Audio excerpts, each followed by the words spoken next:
In the summer of 1683, the Holy Roman Empire trembled under the looming threat of the Ottoman Empire, a political and military powerhouse, determined to expand its vast territories. The Siege of Vienna emerged as a pivotal battle not just for control but for cultural survival between two of the most formidable empires of the time. The city of Vienna stood as a formidable stronghold, protected by its stout walls and determined defenders, both military and civilian. The leader of the Ottoman forces, Grand Vizier Kara Mustafa, was confident in his intention to bring Vienna to its knees. His expansive army, equipped with cannons and elite warriors, camped outside the city, ready for the prolonged siege. Inside Vienna, the mood was tense. Count Starhemberg, the city's commander, was a resolute but amiable leader, respected for his strategic mind and courage.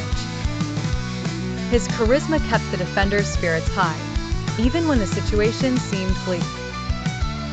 Alongside him was a disparate group of civilians and seasoned soldiers, united by a common purpose: to hold out until relief could arrive. Kara Mustafa was a cunning strategist, known for his austere discipline yet motivating leadership. He deployed his forces strategically to breach the city's defenses while continuously sending ultimatums, offering terms that the Viennese would not accept. His belief in the inevitable victory blinded him to the possibility of miscalculation. The Ottomans hammered the city with relentless attacks, and the steadfast defenders countered with desperate vigor. As weeks passed, the city's supplies dwindled, pushing the limits of their endurance.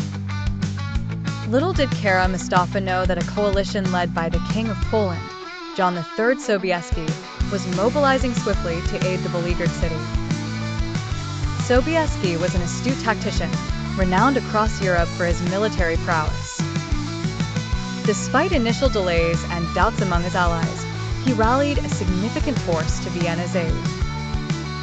His army marched with the banner of the Virgin Mary raised high, a symbol of hope and resistance.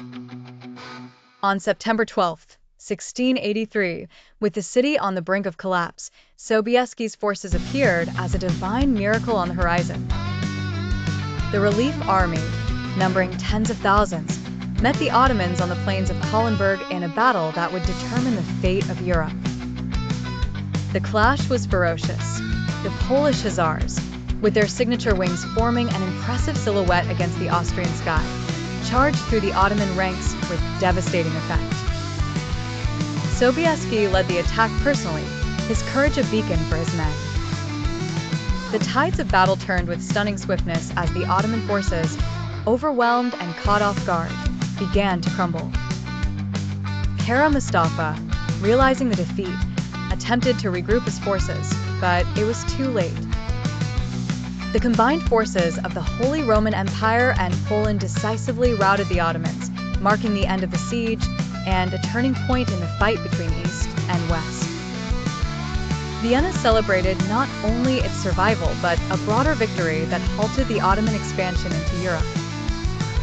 Sobieski was hailed as the savior of Vienna, and his actions in the Battle of Vienna demonstrated the power of unity and determination against seemingly insurmountable odds. Thus, the Siege of Vienna in 1683 stands as a critical moment in history, illustrating how empires collided, cultures clashed, and the fate of nations hung in the balance. Both Starhemberg and Sobieski became historical figures, emblematic of the bravery and strategic genius that shaped the continent's future.